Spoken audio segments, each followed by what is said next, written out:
বাংলাদেশের রাজনৈতিক পট পরিবর্তনের পর থেকেই বিচ্ছিন্নভাবে বাড়তে দেখা যায় চুরি, ডাকাতি, লুটতরাজ ও চাঁদাবাজি। এতদিন এইসব ঘটনা রাজধানীর বাইরে বেশি লক্ষ্য করা হলেও এবার রাজধানী ঢাকাতেই ধরা পড়ল ভয়াবহ চাঁদাবাজির দৃশ্য, যেখানে বিএনপি নেতা পরিচয়ে এক ব্যবসায়ীকে তুলে নিয়ে যাওয়ার ভিডিও ভাইরাল হয়েছে। সম্প্রতি সোশ্যাল মিডিয়ায় একটি ভিডিও ভাইরাল হয়, যেখানে এক ব্যক্তি নিজেকে মতিঝিল থানা বিএনপি সভাপতি হিসেবে পরিচয় দিয়ে চাঁদা দাবি করছেন। এই ভিডিওটি লাখ লাখ মানুষ দেখেছেন। এটি বিএনপির বিরুদ্ধে একটি গুরুতর অভিযোগ হিসেবে ছড়িয়ে পড়ে, যা দলের ভাবমূর্তি ক্ষুণ্ণ করার জন্য যথেষ্ট ছিল। বন্ধুত্বের সম্পর্ককে আরো এক ধাপ এগিয়ে নিতে উপহার হিসেবে বাংলাদেশের 3টি আধুনিক হাসপাতাল স্থাপন করবে চীন। তিস্তা অঞ্চলে স্থাপন করা হবে সেই হাসপাতাল। এতে করে আধুনিক সুবিধা বঞ্চিত উত্তরাঞ্চলের স্বাস্থ্য খাতে দেখা দেবে নতুন সম্ভাবনা। এদিকে জুলাই অভ্যুত্থানে আহতদের উন্নত চিকিৎসার ব্যবস্থা করছে সরকার। শেখ হাসিনা যে কত বড় মৃত্যু সেটা আবারও প্রমাণ করেছেন তিনি নিজেই নিজের বক্তব্যে। ভালোই লাগছে মাশাআল্লাহ। কচু খেতে ওটা আবিষ্কার করেছে, এটা রেবন কোম্পানি, ওই কোম্পানি ইসরায়েলি বিনিয়োগ করেছে। তাই মেলা গ্রুপ নাকি রেবনকে পয়সা ঘোষণা দিছে। ওই রেবন আর সানগ্লাস আজারি হুজুর পিন দিছে, মেলা খারাপ কাট করছে আজারি হুজুর। তাই তো কইছে তাই না তাই কিছু না। কচু খেতে আসলে সমস্যা করি তার কোন জায়গায় ব্যথা, তার ব্যথা তো আজারি স্মার্ট তরুণ, দেখতে ভালো মাশাআল্লাহ, ভালো বাংলা ইংরেজি কইতে পারে, তাই টাটায় বাংলা লিখতে। প্রথমেই ডক্টর মোহাম্মদ ইউনূসকে অন্তর থেকে ধন্যবাদ জানাই। বাংলাদেশ কার্যকরী একটা পদক্ষেপ নিয়েছে। ফ্যাক্ট তৈরি হয় এই ধরনের নির্দেশে। ভাই কে কি বলবেন ডাজন্ট ফ্যাক্ট। বাংলাদেশ নিজেদের জায়গা থেকে এই দ্বিতীয়বারের মতন আবারও অ্যাকশনে গেল। রাশিয়া থেকে ভাই কি জিনিস বাংলাদেশে আসছে, বিষয়টা ভালো লাগছে যে আমরা নই একা। বিএনপি সাম্প্রতিক তৎপরতার বিরুদ্ধে ডক্টর ইউনূস নিজেই কঠিন ইঙ্গিত দিলেন। Is very significant. চমৎকার ঘটনা। বাংলাদেশ এবং ভারতের রাজনীতিতে জুলাই আগস্ট বিপ্লব শেখ হাসিনা পালিয়ে যাওয়ার মধ্য দিয়ে নতুন একটি মাত্রায় নিয়ে গিয়েছে। ডক্টর মোহাম্মদ ইউনূসের নেতৃত্বে ভারত এবং বাংলাদেশের সাথে যে সম্পর্ক, সেটা যে নতুন একটি তাৎপর্য তৈরি করেছে, সেটা বাংলাদেশের ইতিহাসে ডক্টর মোহাম্মদ ইউনূসকে চিরজীবন অন্ততপক্ষে মনে রাখবে। কেন চিরজীবন মনে রাখবে? আসসালামু আলাইকুম দর্শক, নতুন একটা নিউজে আপনাকে স্বাগতম। প্রিয় দর্শক, বিএনপি নেতার চাঁদা দাবির ভিডিও ভাইরাল, দেশ জুড়ে তোলপাড়। এদিকে ডক্টর ইউনূসও বাংলাদেশের ভাগ্য বদলে দিল চীন। এবার বাংলাদেশকে নতুন করে যে সুখবর দিল চীন। অপরদিকে মিজানুর রহমান আজহারীকে ধুয়ে দিল পিনাকি ভট্টাচার্য। হঠাৎ কেন মিজানুর রহমান আজহারীর ব্যাপক সমালোচনা করলেন পিনাকি? বিএনপি নেতার চাঁদা দাবির ভিডিও ভাইরাল, ডক্টর ইউনূসও বাংলাদেশের ভাগ্য খুলে দিল চীন। মিজানুর রহমান আজহারীকে পিনাকি ধুয়ে দেওয়ার ঘটনা ও প্রেক্ষাপট নিয়ে করা আমাদের আজকের ভিডিওটি অত্যন্ত গুরুত্বপূর্ণ। ভিডিওটি শুরু থেকে শেষ পর্যন্ত ধৈর্য সহকারে দেখে একটি লাইক দিয়ে সবাইকে শেয়ার করে দিন। আমাদের চ্যানেলে নতুন হলে চ্যানেলটি সাবস্ক্রাইব করে পাশে থাকা বেল আইকনে ক্লিক করে রাখুন। আমাদের ভিডিওটি আপনি বাংলাদেশের কোন জেলায় বসে দেখছেন বা শুনছেন সেটি অবশ্যই কমেন্ট বক্সে কমেন্ট করে জানিয়ে দিতে ভুলবেন না। বাংলাদেশের রাজনৈতিক পট পরিবর্তনের পর থেকেই বিচ্ছিন্নভাবে বাড়তে দেখা যায় চুরি, ডাকাতি, লুটতরাজ ও চাঁদাবাজি। এতদিন এইসব ঘটনা রাজধানীর বাইরে বেশি লক্ষ্য করা হলেও এবার রাজধানী ঢাকাতেই ধরা পড়ল ভয়াবহ চাঁদাবাজির দৃশ্য, যেখানে বিএনপি নেতা পরিচয়ে এক ব্যবসায়ীকে তুলে নিয়ে যাওয়ার ভিডিও ভাইরাল হয়েছে। বিস্তারিত জানাচ্ছেন ইশতিয়াক হোসেন।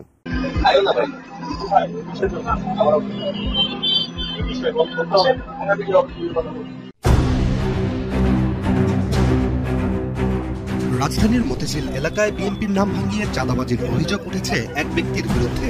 নিজেকে মতিঝিল থানা বিএনপির সভাপতি ও ভারপ্রাপ্ত ওয়ার্ড কমিশনার পরিচয় দিয়ে এক ব্যবসায়ীকে নিজের দোকান থেকে তুলে নিয়ে যাওয়ার একটি ভিডিও ইতোমধ্যেই সামাজিক যোগাযোগ মাধ্যমে ভাইরাল হয়েছে।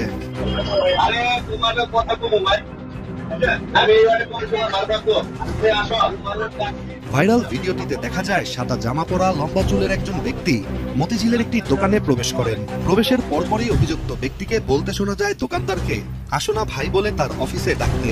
এরপর একাধিক ব্যক্তির নাম উচ্চারণ করে ওই ব্যক্তি দোকানদারকে বলেন তাকে সে চিনে কিনা।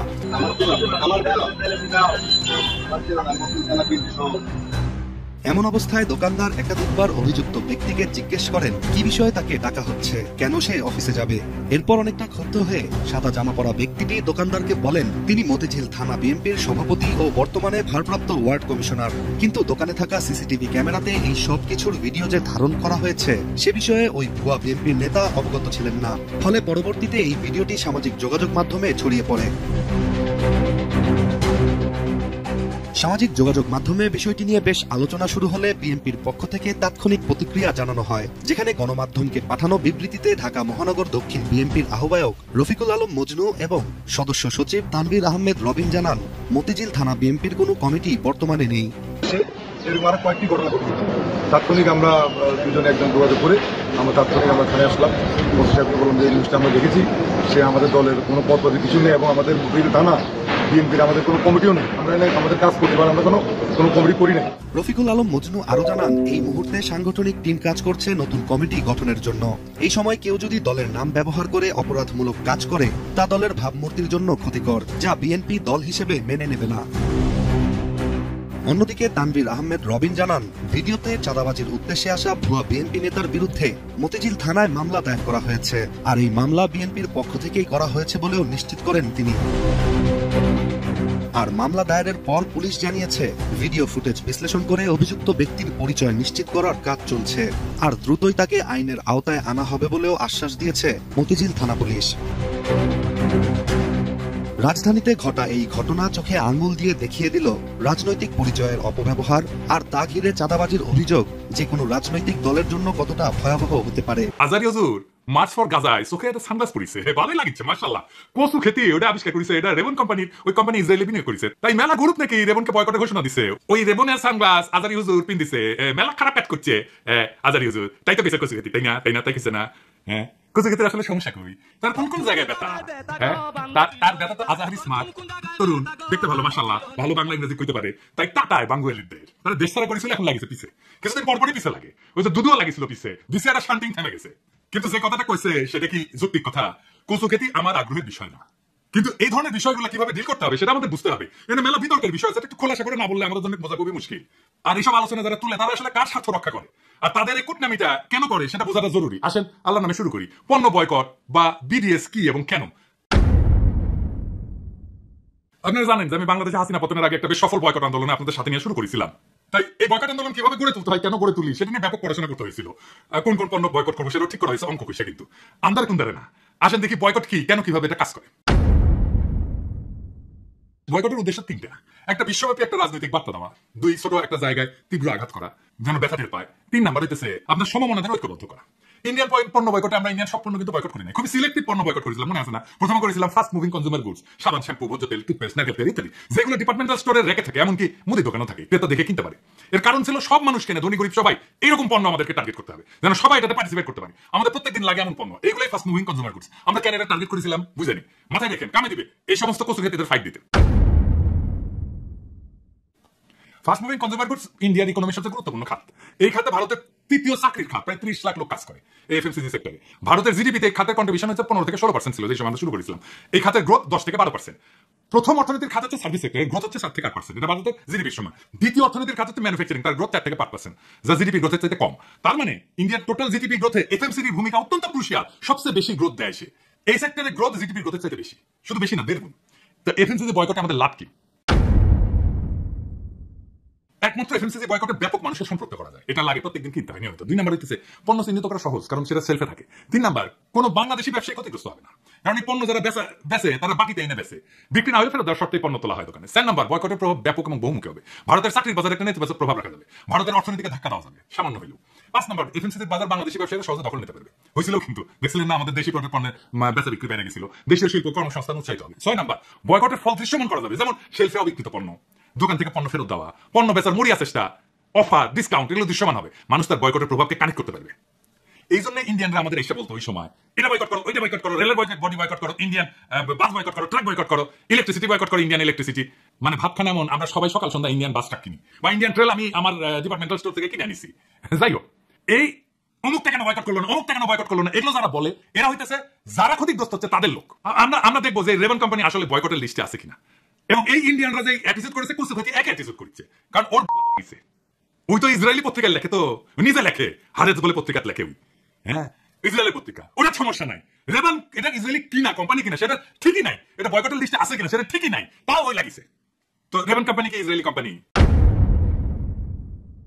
না? রেবান কোম্পানি কোন ইসরায়েলি কোম্পানি না। রেবান এটা প্রতিষ্ঠিত হয় 1937 সালে আমেরিকায়, নিউ ইয়র্কের রচেস্টার শহরে। বাউশ অ্যান্ড লম্ব এই নামে একটা আমেরিকান কোম্পানি এটা প্রতিষ্ঠা করে। এই ব্র্যান্ডটা মূলত আমেরিকান বিমান বাহিনী পাইলটদের জন্য তৈরি, অ্যাভিয়েটর বলে, অ্যাভিয়েটর সানগ্লাস, খুবই জনপ্রিয়তা পায়, জিয়া পড়তেন, বাইডেন পড়তো। 1999 সালে বাউশ অ্যান্ড লম্ব রেবান বিক্রি করে দেয় ইতালির লাক্সাটিকা গ্রুপকে।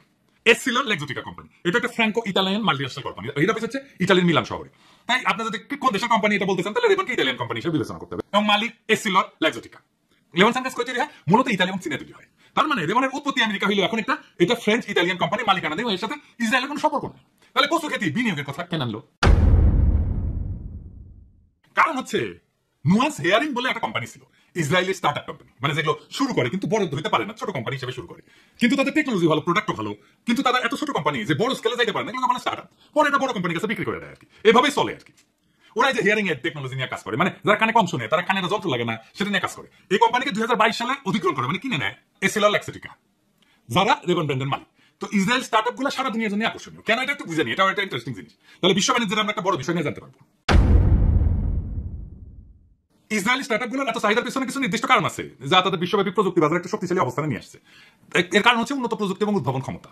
ইসরায়েলকে অনেক সময় বলা হয় স্টার্টআপ নেশন, কারণ তারা কৃত্রিম বুদ্ধিমত্তা, সাইবার নিরাপত্তা, মেডিকেল টেকনোলজি, এগ্রোটেক এবং মিলিটারি টেকনোলজিতে দারুণ উন্নত। অনেক উদ্ভাবন প্রথম শুরু হয় ইসরায়েলি সেনাবাহিনীর গোয়েন্দা ইউনিট, বিশেষ করে ইউনিট 8200, এটা থেকে অনেক দক্ষ প্রকৌশল এবং উদ্যোক্তা বেড়ে আসে, যারা পরে উচ্চমানের প্রযুক্তি স্টার্টআপ গড়ে তোলে ইসরায়েল। বিএনপির সাম্প্রতিক তৎপরতার বিরুদ্ধে ডক্টর ইউনূস নিজেই কঠিন ইঙ্গিত দিলেন। ইটস ভেরি সিগনিফিকেন্ট, চমৎকার ঘটনা। দর্শক, আপনারা দেখছেন যে বিএনপি ডক্টর ইউনূসের বিরুদ্ধে গভীর ষড়যন্ত্রের খেলা মেতেছে। বিএনপি আমাদের রক্তক্ষয়ী, রক্তস্নাত জুলাই বিপ্লবকে অস্বীকার করছে আনুষ্ঠানিকভাবে, প্রকাশ্যে পোল্টি মেরে মুনাফিকি করে। জুলাইকে জনগণকে ভুলিয়ে দেওয়ার ষড়যন্ত্র করছে। ইন্ডিয়ান হেজিমনি বাংলাদেশে কন্টেইন করে ধরে রাখার ষড়যন্ত্র করছে। তার অংশ হিসেবেই ভারতের বিরুদ্ধে আমাদের যে দ্বিতীয় স্বাধীনতা 5 আগস্টের, এটাকে নানানভাবে অস্বীকার করছে। এবং এটা অস্বীকার করতে যে তাদেরকে মুনাফিকি করতে হচ্ছে, তারপরও লজ্জা হচ্ছে না। যেমন এই যে সালাউদ্দিন আহমেদ ধরাটা কি খেয়েছে দেখেছেন না? সালাউদ্দিন আহমেদ দেশে এসে এসালমের টাকায় লালিত পালিত হয়ে বাংলাদেশে যখন আসলো দ্বিতীয় স্বাধীনতার পর, তখন বললো যে এটা যুগান্তকারী বিপ্লব, ঐতিহাসিক বিপ্লব, বিশ্বের ইতিহাসে একটা নজিরবিহীন বিপ্লব। বিএনপি সবাই এটাকে বিপ্লব বলতো। তারেক রহমান বিপ্লব বলেছে, দ্বিতীয় স্বাধীনতা বলেছে, মুক্তিযুদ্ধ বলেছে। তারেক রহমান বলেছে আমরা যাদেরকে জিজ্ঞেস করি তারাই বলে এটা দ্বিতীয় স্বাধীনতা, আমরা স্বাধীন হয়েছে। স্পষ্ট তারেক রহমান 7 তারিখ বলেছে। এখন এসে বলছে না এটা দ্বিতীয় স্বাধীনতা বলা যাবে না, বিপ্লব বলা যাবে না। আবার প্রত্যেকদিন নাকি ডক্টর ইউনূসকে মনে করিয়ে দিবেন যে আপনারা অনির্বাচিত সরকার, মানে কি আপনারা চলে যান। তো দর্শক, এই যে বিএনপির তৎপরতাগুলো, এই তৎপরতাটা ডক্টর ইউনূস সরকারের বিরুদ্ধে। ব্যক্তি ডক্টর ইউনূসকেও বিএনপির লোকজন বিতর্কিত করার চেষ্টা করছে। এমনকি আমি অবাক যে বিএনপির যে ভাড়া করা ইউটিউবার যারা আছেন, ডাক্তার জাহেদ ভাইরা, এদেরকে দেখলাম হাসিনার যুক্তি ডক্টর ইউনূসের বিরুদ্ধে দিচ্ছে। ওই যে হাসিনা যে কারণে ডক্টর ইউনূসকে গ্রামীণ ব্যাংক থেকে স্যাক করেছিল, ওই যুক্তি দিচ্ছে যে না, ডক্টর ইউনূস বয়স শেষ, তিনিই একমাত্র বিকল্প না। এটা তিনি আগেও তো ভুল করেছিলেন, তার বয়স শেষ হয়ে যাওয়ার পরও কেন তিনি গ্রামীণ ব্যাংকের পদ ধরে রাখবেন, অমুক তমুক। এই যুক্তিগুলো এখন ডাক্তার জাহেদরা দিচ্ছে। আপনি চিন্তা করেছেন যে হাসিনার যুক্তি ছাড়া, হাসিনার ন্যারেটিভ ছাড়া, ইন্ডিয়ান ন্যারেটিভ ছাড়া বিএনপি রাজনীতি একদম চলে না। বিএনপিকে যদি তার প্রতিপক্ষকে গালি দিতে হয়, তাও ওই আওয়ামী লীগের ন্যারেটিভ ধার করে গালি দিতে হয়, আলবটর বলতে হয়, রাজাকার বলতে হয়, যেটা আবিষ্কারক আওয়ামী লীগ। এরা গালিও আবিষ্কার করতে পারে, কিচ্ছু পারে না। তো দর্শক, এই যে তৎপরতা যেগুলো আমি বললাম, এর বিরুদ্ধে সরকারের লোকজন তো বিভিন্ন বক্তব্য দিচ্ছেই, এবং সরকারের পক্ষ থেকে আমরা বা জনগণ সবচেয়ে বড় কার্যকর কথা বলছে। জনগণ জোরালোভাবে বিএনপিকে হেয় প্রতিপন্ন করছে, বিএনপি গালাগালি করছে, বিএনপি এই বক্তব্য প্রত্যাখ্যান করছে। জনগণ বিপরীতে বলছে যে আমরা প্রফেসর ইউনূসকে 5 বছর চাই। এবার আসেন প্রফেসর ইউনূসের নিজের একটা বক্তব্য, দ্যাটস ভেরি সিগনিফিকেন্ট। দেশ গড়ার সুযোগ দিয়েছে 24শে গণঅভ্যুত্থান প্রধান উপদেষ্টা। এই লাইনটাই প্রফেসর ইউনূসের পক্ষ থেকে একটা জবাব। মানে বিএনপি কি বলছে যে এটা একটা গণঅভ্যুত্থান, মানে এমন ভাবে উপস্থাপন করেছে এটা কিছুই না, এটা দেশ গড়া, সংস্কার, অমুক্তম কিছু না, এটা জাস্ট ক্ষমতার পরিবর্তন। মানে আওয়ামী লীগের হাত থেকে বিএনপি ক্ষমতা দেয়। 24শে এর চাইতে বেশি কিছু ঘটেনি। তো দেশ গড়া, অমুক্তম, এই যে বিপ্লব বললেই তো এই যে সংস্কারের কথাটা আসে, যখন এটাকে বিপ্লব বলা হয়, বিপ্লব ছাড়া তো এইভাবে মেসিভ সংস্কার কথা আসতে পারে না। যে সামাজিক বিপ্লব বলতে যেটা বোঝায়, সে কথাটা স্বীকার করলে আপনাকে সংস্কার করতে হবে। এই জন্যই বিএনপি বিপ্লব বলতে রাজি নয়, মানে তারা সংস্কারে রাজি নয় বলে বিপ্লব বলতে রাজি নয়। যারা সংস্কারে রাজি তারা এটাকে বিপ্লব বলবে, যারা সংস্কারে রাজি না তারা বিপ্লব বলবে না। বিপ্লব মানে হচ্ছে ব্যাপক সংস্কার, পরিবর্তন করা, এক্সিস্টিং কাঠামো পাল্টে দেওয়া। এই কারণে বিএনপি এটাকে বিপ্লব বলতে চাচ্ছে না। কিন্তু প্রফেসর ইউনূস স্পষ্ট বলছেন দেশ গড়ার সুযোগ দিয়েছে 24শে গণঅভ্যুত্থান।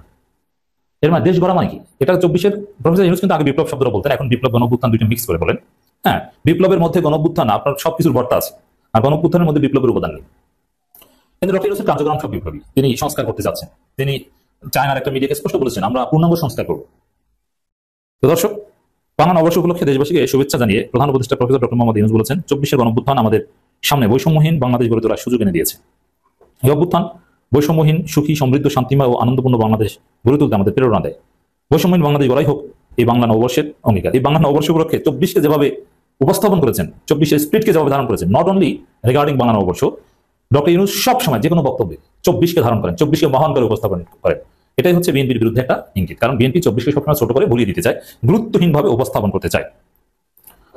প্রধান উপদেষ্টা বলেন আসুন আমরা বিগত বছরের গ্লানি, দুঃখ, বেদনা, অসুন্দর, অশুভকে ভুলে গিয়ে নতুন প্রত্যয়, নতুন উদ্যমের সামনের দিকে এগিয়ে চলি। দেখেন এই ডক্টর ইউনূসের এই পহেলা বৈশাখের থিওরি, এমনকি ঈদে যে ঘটনা ঘটিয়েছেন, এগুলো একদম বিএনপি পছন্দ করে না। কারণ কি দেখেন, বাংলাদেশে প্রায় 250 বছর পর একটু ভিন্ন মাত্রা ঈদ উদযাপন হয়েছে, আর সেই ঈদে মানুষ ঈদের দিন স্লোগান দিয়েছে যে স্যার আপনাকে 5 বছর চাই, 5 বছর চাই। ডক্টর ইউনূসকে 5 বছর চাই, এই জিকিরটা মূলত শুরু হয়েছে এবার ঈদের দিন থেকে। অতএব একটা সেই স্বাধীন সুলতানি আমলের কালচার রিভাইভ করে ঈদকে রাষ্ট্রীয় মর্যাদায় একটা উৎসব হিসেবে যে পালিত হয়েছে, ঈদ উৎসব, ঈদ রেলি এবং নাট্যমঞ্চ থেকে শুরু করে শিল্পকলা একাডেমি বিভিন্ন জায়গায় চাঁদ রাতের অনুষ্ঠান।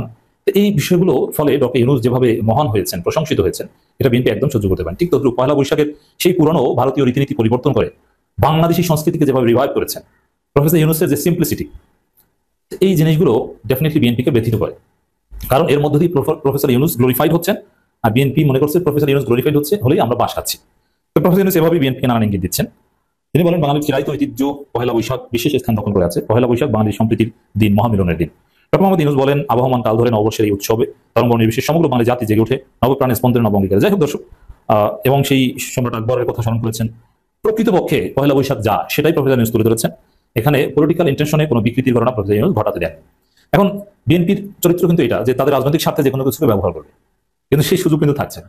তো দর্শক, প্রফেসর ইউনূসের যে স্টেটমেন্ট, বক্তব্য, এটা বিএনপি সাম্প্রতিক তৎপরতার বিরুদ্ধে একটা চমৎকার জবাব।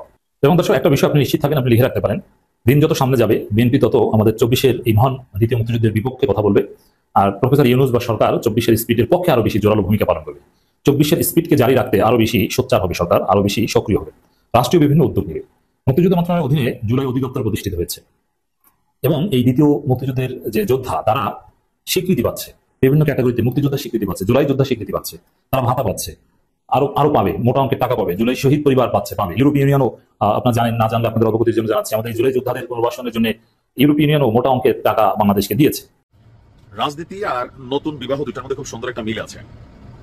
নতুন বউ আমাদের কুমিল্লার বাসাকে গুমডান নিছে 3 দিন, আর এরপরে সর্বোচ্চ এটা 15 দিন 1 মাস নতুন বউয়ের দোষ ত্রুটি নিয়ে আলোচনায় বসতে, শাশুড়ি ফোকাস করতে। কেন 3 দিন হয়েছে ঘুমটার মধ্যে থাকে, মানুষ আসে দেখে, সুন্দরে কালো খারাপের আলোচনা শুরু হয়, কিন্তু প্রকাশ্যে বলে না। তো 2-4 মাস গেলে এই ঘরের তাই আর এই ঘরের তাই ঝগড়া লাগলে বোঝা যায় কার ফুতের মতো দূর খারাপ, এটাও কিন্তু আলোচনা উঠে আসে। দেখ সত্যি রাজনীতির মধ্যে জিনিসটা কেমন, নতুন কোনো সরকার বা অন্তর্বর্তী সরকার, ইন্টারিম গভর্নমেন্ট ডেটে আসুক, 2-4 মাস অন্যান্য রাজনৈতিক দলগুলো চুপচাপ থাকে, বা যত দিন যায় আস্তে আস্তে আস্তে আস্তে চাপ প্রয়োগ হয়।